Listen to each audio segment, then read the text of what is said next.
Alamin. Il s'appelle Abdul Halim. Et lui, il nous raconte ce récit qui a eu lieu, si je ne me trompe pas, il y a plus de 20 ans ou 20 années en arrière. 20 années en arrière. Il y a 20 ans. Et il dit qu'il a été pris d'une maladie intense au foie. Il est parti chez le médecin, bien sûr, en utilisant les causes, c'est ce qui est demandé. Et après plusieurs analyses, eh bien, le médecin l'a convoqué. Et il lui a dit, malheureusement, je dois t'annoncer que ta maladie est irréversible. On ne peut plus rien faire. Ton foie ne fonctionne quasiment plus. Plus que cela, je suis obligé de te le dire et de te prévenir. Il ne te reste sûrement plus qu'un mois au plus à vivre. Alors le qari, le récitateur qui est toujours vivant, et ce récit est cité par lui-même il y a 20 ans en arrière, eh bien quand il est sorti de chez le médecin, bien sûr quelque part, pris d'émotion, pris de peur, c'est humain, nous sommes des êtres humains, mais avec une confiance sûre et complète en Allah subhanahu wa ta'ala. Il s'est rendu chez son père et il lui a dit, j'ai été éprouvé et tu vas t'être éprouvé, je dois te raconter ce qui s'est passé. Le père lui a dit vas-y, et il lui a raconté ce qui lui est arrivé, et le père a dit alhamdulillah, at-tawakkul, as-sabr, al-thabat. C'est au moment où on apprend le malheur, c'est pas 5 heures après, c'est pas 2 jours après, c'est pas 1 an après. Il dit, la louange est Allah, il s'en est remis à son Seigneur tabaraka wa ta'ala. Et là le père lui a dit, eh bien toi tu es meilleur que beaucoup d'autres. Parce que d'autres personnes sortent le matin et ne reviennent pas le soir chez eux. Ils sont morts dû à un accident ou autre, ils ne s'y attendaient pas. Contrairement à toi, Dieu t'a laissé 1 mois devant toi. C'est comme s'il te prévenait, tu as 1 mois pour te rapprocher de ton Seigneur. Et là son père a rappelé c'est quoi? L'amour d'Allah subhanahu wa ta'ala et le fait de se préparer pour l'au-delà. Il lui dit, oh mon fils, montre-moi maintenant à travers tes actions ce que tu vas préparer pour ton au-delà. Et il lui remonte le moral, l'optimisme, toujours remonter le moral. Et il s'en est remis à Dieu. Et il a multiplié les invocations, la récitation du Coran et Qiyamul Layl, et il est tombé malade. Ou il a reçu du moins cette annonce pendant le mois du Ramadan, alors qu'il présidait la prière pour Salat al-Tarawih. Et vers la fin du Ramadan, ici quand il a entendu cette nouvelle, eh bien il s'est retranché chez lui et il s'est consacré à ce qu'on appelle al-Khalwa. Il s'est isolé entre lui et son Seigneur tabaraka wa ta'ala. Et ce qu'il dit à ce moment-là est quelque chose de très intense. Il dit, j'ai fait plusieurs nuits, Qiyamul Layl, toutes mes nuits, ou la quasi-totalité de mes nuits, je l'ai passé en priant. Mais regardez ce qu'il dit, ce qui est très important. Il dit, je me souviens d'une dua, et je pense que c'est la cause de ma guérison. Il dit, lors du dernier tiers de la nuit, il n'a pas dit j'ai invoqué Allah simplement. Il a dit j'ai parlé à Allah. Et ça c'est toute la différence. Il y a une différence entre invoquer Allah de façon mécanique et parler à Allah avec ton cœur. Et il dit j'ai parlé à Allah et je lui ai dit, ya Allah, tu sais que quand il y avait des malades, eh bien je me rendais chez eux et je récitais le Coran sur eux et par ta permission ils guérissaient. Maintenant, aujourd'hui, qui peut me guérir à part toi? Je m'en remets à toi alors que toutes les portes autour de moi sont fermées. Ya Allah, guéris-moi. Et il dit une parole très forte, j'ai parlé à Dieu. Et voilà pourquoi il est important de comprendre que l'invocation qui sera la plus efficace, ce n'est pas quand tu répètes des invocations de façon mécanique, bien qu'ils relèvent de la sunna. Mais c'est quand tu parles avec ton cœur, tu discutes avec Allah, tabaraka wa ta'ala. Tu te vides, tu racontes à Allah ton problème avec sincérité. Comme si tu te confiais à une personne que tu aimes énormément. Que dire du fait de se confier à Allah Azza wa Jal? Et il dit, 1 mois après, alors qu'on était rentré dans Shawwal, eh bien, je commençais à sentir mon état aller de mieux en mieux. Et je voyais que je pouvais consommer des choses que je ne pouvais pas après que le médecin m'ait annoncé la mauvaise nouvelle. Et je demandais à ma famille, donnez-moi telle nourriture, donnez-moi telle boisson. Et sa femme, son épouse lui disait, non, tu n'as pas le droit. Son père venait et lui disait, Sayyid, il va mourir peut-être dans quelques jours. Ah, donnez-lui ce qu'il veut, il va mourir, il va mourir. Et ici, il lui a apporté la nourriture. 1 mois, 2 mois, 3 mois est passé, toujours vivant. Et ici, ils lui ont proposé d'aller faire des analyses. Et peut-être, trouver une solution dans un autre pays. Et ils ont proposé ici de l'envoyer peut-être en France ou d'autres aux États-Unis. Et il y avait un grand hôpital aussi en Égypte. Plus tard, il s'est rendu en Égypte. Plusieurs mois après avoir fait les analyses, eh bien le médecin convoque le patient et dit, il est où le malade? Il dit, c'est moi. Il dit, non, toi t'es pas malade. Où est le malade? Il dit, c'est moi qui est malade. Il dit, écoute bien, on a fait toutes les analyses. Et ton foie, eh bien, a l'aspect d'un foie tout neuf, d'une personne qui a que quelques semaines. Ton foie, il n'a aucun problème. C'est pas toi qui es malade. Où est le malade? Ils sont partis dans un autre hôpital et dans d'autres hôpitaux et ils ont fait plusieurs analyses et ils ont tous dit la même chose. Tu n'as aucun problème, ton foie est intact. 20 ans après le ramadan dernier, de l'année dernière, il était encore dans une mosquée en train de présider la prière pour Salat al-Tarawih. Ce qui nous rappelle, ayyuha al-akhyar, que bien sûr il y a des causes, mais il ne faut jamais désespérer, être optimiste jusqu'au bout et comprendre que Ash-Shafi, Allah tabaraka wa ta'ala, c'est lui qui guérit. Plus important, parmi les remèdes, Al-Asal, Allah Azza wa Jalla dit dans le Coran, quand il parle du miel, il dit Fihi shifa'un lin-nas, il y a dedans une guérison pour les gens. Jusqu'aujourd'hui, les médecins, les scientifiques rappellent qu'il y a une guérison dans le miel. C'est un cicatrisant, c'est un... Moi, il y a plein de bienfaits, utilise le miel. Parmi les causes de guérison, Ma'u Zamzam, l'eau de Zamzam. Le prophète alayhi salatu wassalam prenait l'eau de Zamzam et ici il versait sur la tête des malades. L'eau bénie de la Mecque, Zamzam. Ça c'est une cause de guérison. Parmi les causes de guérison, il y a le habba saouda, la graine de Niger. Le prophète alayhi salatu wassalam fi sahih a dit Al-habba saouda, la graine de Niger, la graine noire, est bien guérie de toute maladie, illa Assam. Sauf Assam, c'est quoi? Al-maut, la mort.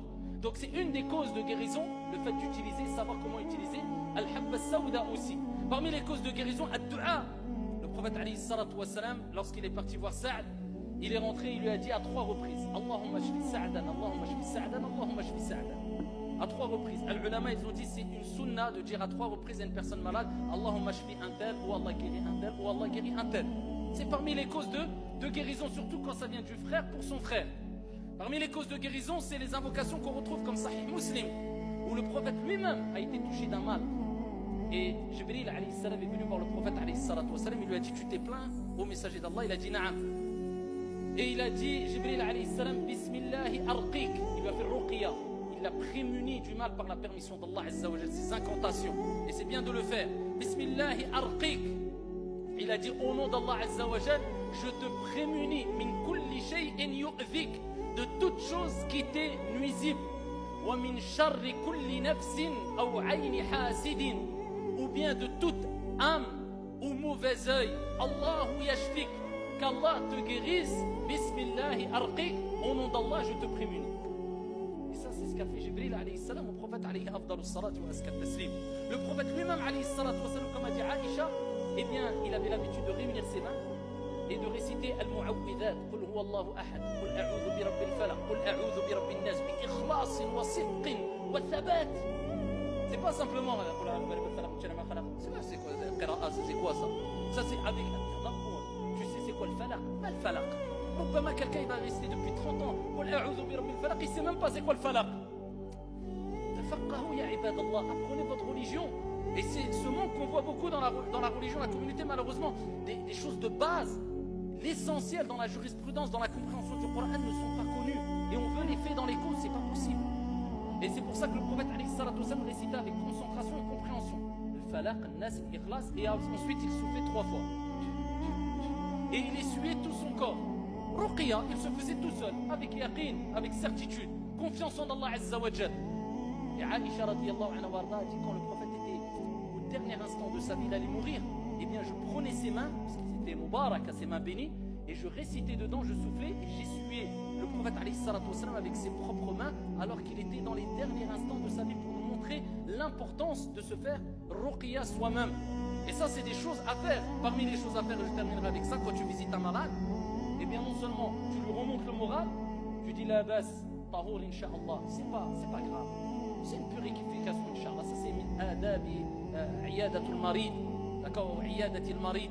Le fait, les bienséances de la visite du malade. Tu vas pas un grand nombre de personnes, tu vas un petit cours de temps, tu restes pas pendant 1 heure, c'est al-marid, il est malade, tu vas le rendre encore plus malade. Tu restes pas 1 heure, 4 minutes, 5 minutes, là il y a le baraka, tu vas 2, 3 baraka. Quand tu arrives là, incha'Allah, tu lui remontes le moral, c'est rien, bi'idhnillah azza wa jal, ça va passer, c'est incha'Allah ta meilleure mine, etc. Et tu fais le dua. Et parmi les duas, le prophète alayhi salatu wa sallam, Sahih Bukhari, a dit toute personne qui dit, quand il va visiter un malade, au malade, alors qu'il n'est pas encore touché par la mort. Et il dit As'alullah al-azim, Rabb al-arsh al-azim, an yashfik, 7 marrat. Il dit 7 à 7 reprises, j'implore Allah Azza wa Jal, l'immense, Rabb al-Arsh al-Azim, le Seigneur du trône immense, an yashfik, de te guérir, il dit ça 7 fois, Allah tabaraka wa ta'ala le guérira bi'idhnillah Azza wa Jal. Et si on remercie Allah Azza wa Jal pour ne serait-ce que un tiers des bienfaits qu'il nous a donnés, wallah, on ne trouverait plus le temps de se plaindre.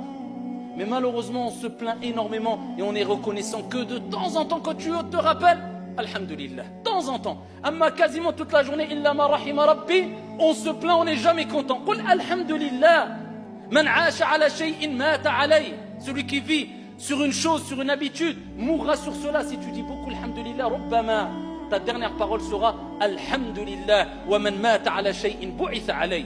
Et celui qui meurt sur une chose ressuscitera auprès d'Allah Jalla wa Ala, peut-être toi avec kalimatu ash-shukr, la parole de reconnaissance, alhamdulillah. Sois reconnaissant vis-à-vis de ton Seigneur tabaraka wa ta'ala, et sache quand tu es malade, comme il est relaté dans Sahih, que le prophète alayhi salatu wa salam a dit, il n'y a pas une maladie, pas un souci, pas une tristesse, pas une angoisse, jusqu'à ce qu'une épine qui te pique, sans qu'Allah tabaraka wa ta'ala, à travers ce mal qui t'a touché, ne te purifie de tes péchés. Donc c'est une purification, c'est un bien.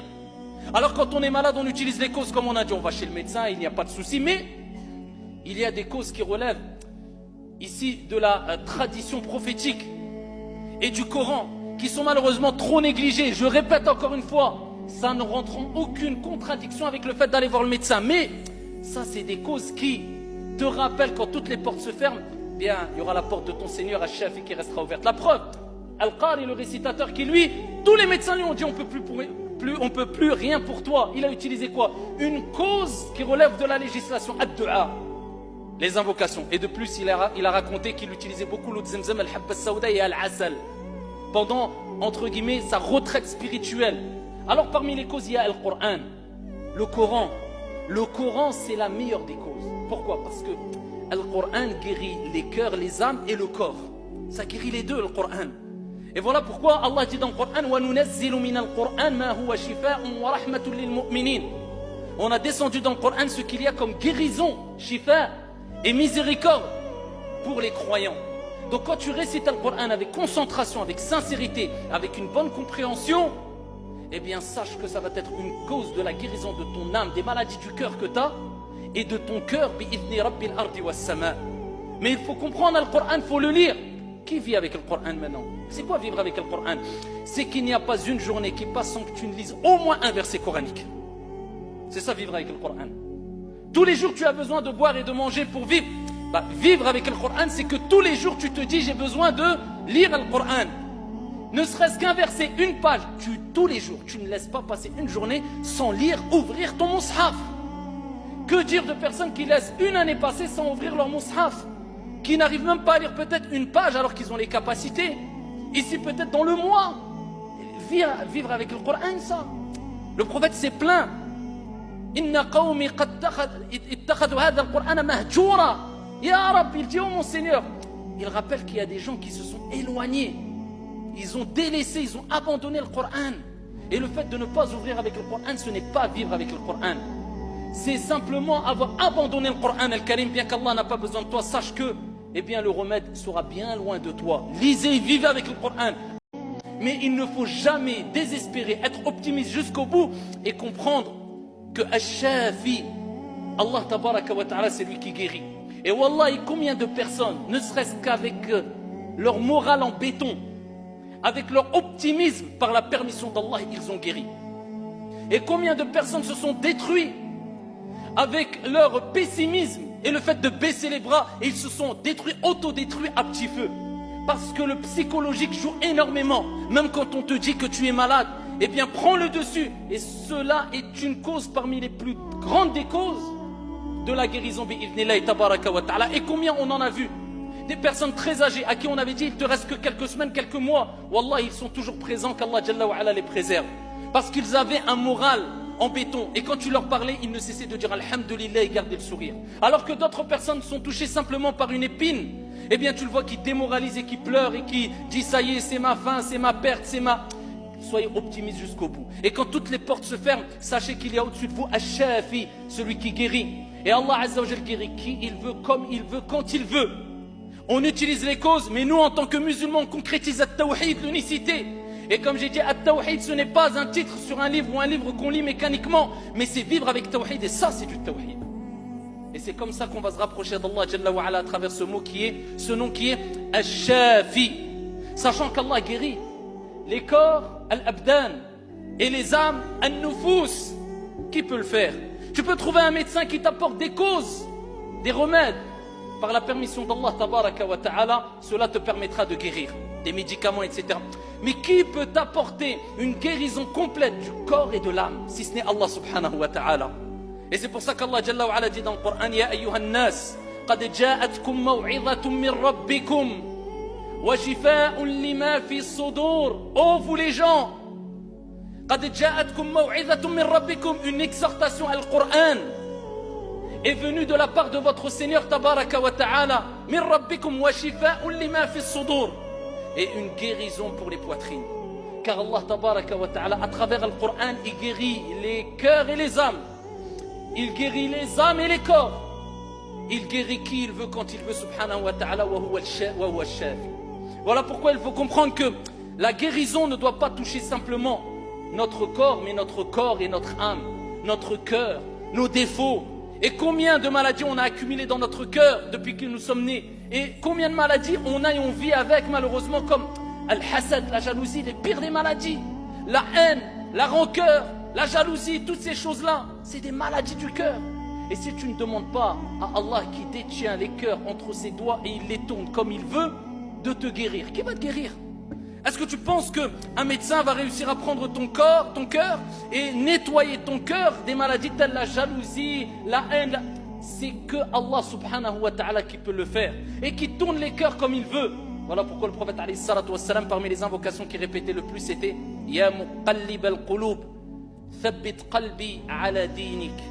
Ô toi qui retourne les cœurs, raffermis mon cœur sur ta religion. Parce qu'il sait que le cœur, quand il accumule beaucoup de maladies, il peut se retourner d'une seconde à l'autre. Aujourd'hui tu es pieux, demain tu es pervers. Aujourd'hui tu es croyant, demain tu ne crois plus. Ça va très vite, jamais être trop sûr de soi. Se préoccuper de son âme et de son corps, et de la réforme de son cœur et de son âme, plutôt que la réforme du cœur et des âmes des autres. Ya muqallib al-qulub thabbit qalbi. Il disait le prophète, il s'occupait de lui d'abord, mon cœur sur la religion. Ayyuha al-muslimun,